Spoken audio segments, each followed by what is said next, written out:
people are going to remember what you told them most, like what is the underlying thread or undercurrent. So tell them what you're going to tell them at the beginning, tell them in many different ways as possible, repeat. Now, you don't want to sound like a broken record, so you say it in different ways. And then at the end, you sum it all up, you wrap it all up. So,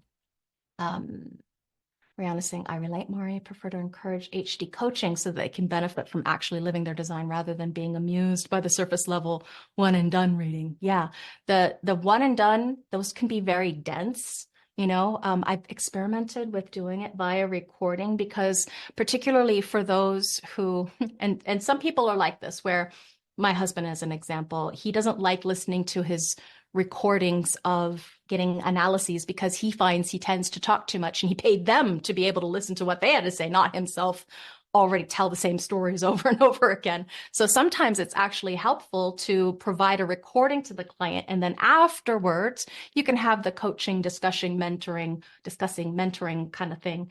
For the process that I've developed now, I have that as an option, recorded materials on the website with the presentation. And then if they want to go deeper, like coaching, consulting, and then that gives different people different options. And if they need me to explain it, or one of my assistants to explain it, then we will, explain their options or make recommendations based on their type if they're really confused and not sure. Now that I'll preface this with a cautionary tale. If you offer too many options to work with you, people get overwhelmed and they don't buy. I don't mind in that I don't want to be super busy anyway because I'm teaching. But if you really like a certain way of developing your practice, I definitely recommend that you educate your clients on how you like to work, as far as what your process is, what your role is, how you see yourself, as far as what you be to the client and what your aim or goal is. If you're,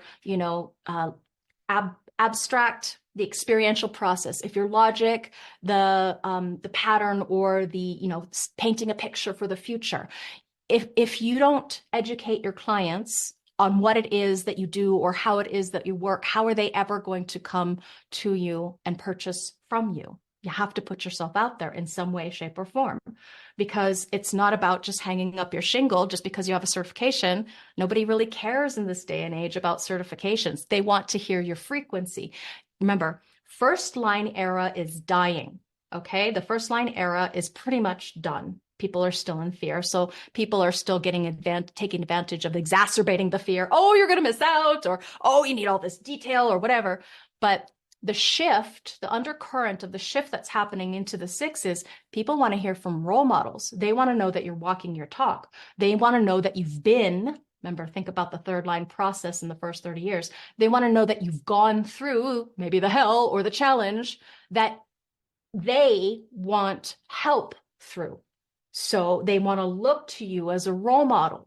And the authoritative stance of you have to do it this way or that way, or, shame on you because fear, fear, fear, that's dead and gone, basically 2 more years or 3. It's just not a sustainable business practice to manipulate and control people through fear anymore. The background frequency shift is going to lead to all of these 6s coming to the fore, rather than the first lines desperately trying to cling to their foundations. The 6 lines, no, we're moving above and beyond. So it's not only are we going from a radical shift of, I really should have a different chart up here. Hang on. Not only are we going through a radical shift, and this is, I'll probably grab for you guys some of my lectures that I've been putting on YouTube, little pieces of them in an orientation that will help make sense of the mystical way and the 2027 semester. Yes. Okay. So what we'll do is show you this challenge of tribal circuitry. You see this, okay? Going from tribal support, or the bondage of living, and I'm not to be dramatic, it's truly bondage of living in tribal communities and support structures that are all love, honor, and obey, and otherwise we shall, put you to the stake or cut off your head, decapitation. There's a lot of violence in the tribe. Now it's like, we don't fucking need you. We're over here doing our own thing. It's part of the new trip, the new era. Not only that, intuition. You hear that a lot bandied about nowadays as far as people, intuitive, going their own way, doing their own thing. These are very, very different frequencies. One's supportive, one's individual and integration, as well as going from fear, fear, fear, fear, fear to empowerment, empowerment, empowerment, and role modeling, which is a very different story. Now, on the negative side of that, there's apathy. So, you know how they say being apathetic is a form of complacency, as in you're just allowing things. Like if you don't vote, well, you're just allowing whatever's to come, and no, my vote doesn't count. No, do something, be empowered, stand up and fight, or whatever it is that happens to be true and authentic and real for you. So apathy is the danger of the new era. And yes, there will be some trial and erroring with being our own authority. There's trial and error in anything. But those who are standing as role models, you'll see the rise of the sixes. Look around, all the 4, 6, 6, 2, 6, 3s, see them rise, see them being seen. These are the people that are our modern day leaders, as in the people that we're going to want, we as in a collective species are going to want to follow.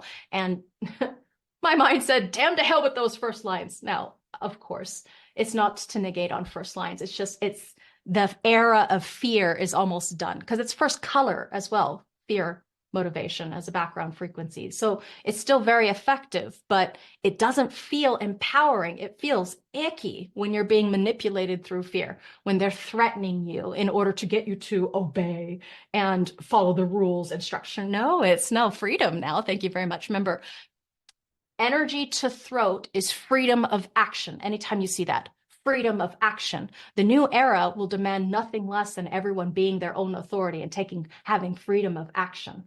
So it is a very different kind of freedom. Glad to hear the shift. Yeah.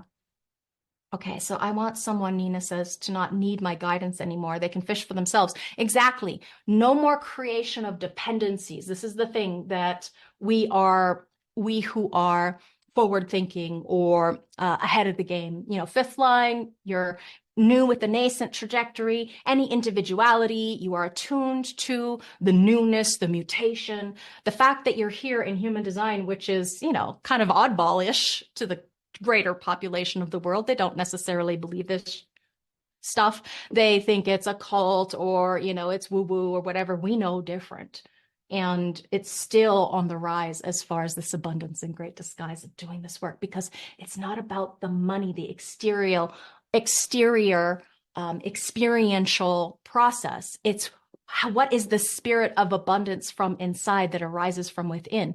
Yes, those who have more spirit of abundance inside are more likely to attune to the material plane business as far as finding abundance through materialism. It's just a given of the nature of what the sixth line is. And it's also about separation.